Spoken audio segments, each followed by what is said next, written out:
Alrighty, 360 family, I'm outside, ready to roll. Chapter 4 of From AB to 360. Tripod is ready. There's my bat. I've even got an energy drink ready. It's a little bit messy in the net. We had a thunder shower last night, so I'll be cleaning that up after the show. Unfortunately, didn't have time to do so beforehand. But anyway, I'm very sure you guys will bear with me for Chapter 4, as Chapter 4 will be about footwork, a very important element of batting. You can have the perfect stance, grip, backlift, you name it. If your feet are moving in the wrong places, you will get yourself into big trouble. So, here's Chapter 4 From AB to 360. Let's go.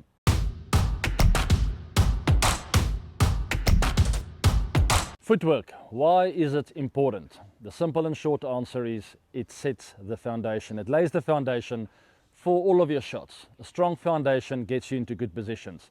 A poor foundation gets you into bad positions. But how do you do this? The secret to this all is the feet follows the head. So what do I mean with that? The head moves first and the feet will follow. So look at this. Bowler's about to release the ball, do my back and across. Light little step with my left foot. Remember, I don't overcommit with my front foot, just a little tap. Look at my heels still in the air there. So I don't want to overcommit, but my head goes towards the bowler a little bit as he's about to release. Now that is the perfect position to be in. That means I'm looking for a full delivery, in which case I will get my stride in and play the shot. If it is not full, I have a little jump forward or push forward and I'm ready to rock back for the pull shot or rock back for the back foot drive or the cut. All right, but look at my head. It's moving in that line I spoke about before. Where the bowler releases the ball, I draw that line to my stumps and that helps me to stay in that position. Get my head forward, my feet will follow. I don't want to get my head there because what will my feet do the minute the ball's released? Naturally, I'll step there. Look at where I'm now. Now the ball is straight and I'm in massive trouble here and I'm a big candidate for LBW, as I'll probably hit my pad with my bat. You see a lot of batters get out like that. They go a little bit across with their head, which means they step in the wrong line. They try and cover and they hit their pad. The bat deflects to the right and the ball hits the pad, is out LBW. So there's the number one secret and the biggest rule.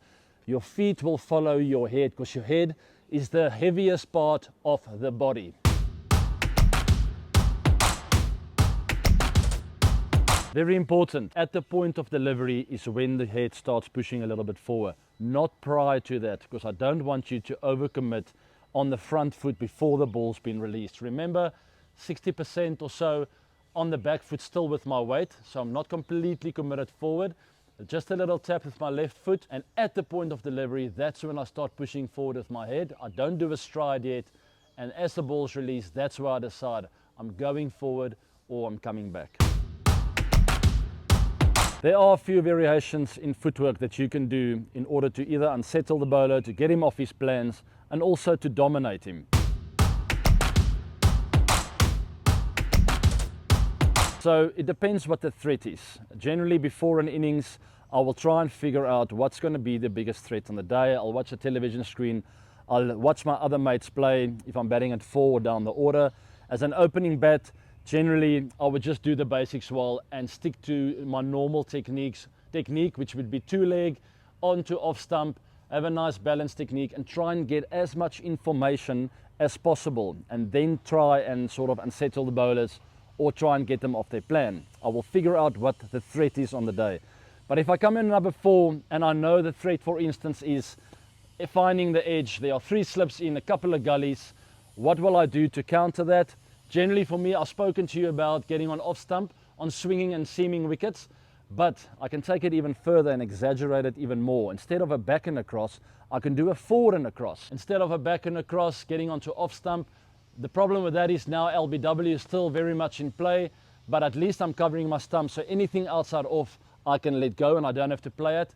But if I feel they're starting to nip a few back and LBW and caught in the slips are in play, I'll now do forward and across, do the normal stance there, but now I'm half a meter outside my crease, so it really limits the danger of getting LBW, and my stumps are behind me now, so anything outside my body line I can just let go and eliminate that threat. What am I waiting for? I'm waiting for him to be greedy and to come at my stumps, but get the length wrong, and then really just focus on getting my eyes level and having good balance and working it through there. Someone who uses this a lot is Steve Smith. We've seen him really go across his stumps, but he doesn't completely commit that side. He's still waiting for the bowler to come straight, in which case he flicks it through the mid-wicket area for 4 more often than not. One of his biggest strengths is he unsettles the bowlers and he unsettles their game plans. The same is true for an in-swing delivery. When I feel that bowled and LBW are the biggest threat on the day, I will show my stumps, because ultimately where I want him to bowl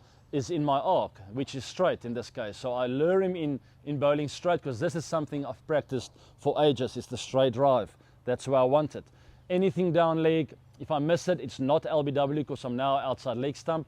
If I don't miss it, it's quite an easy hit for runs down the leg side. Or he's got to now change his game plan, try and nick me off, go outside off, in which case it's into my strength, and it's something I also want him to do.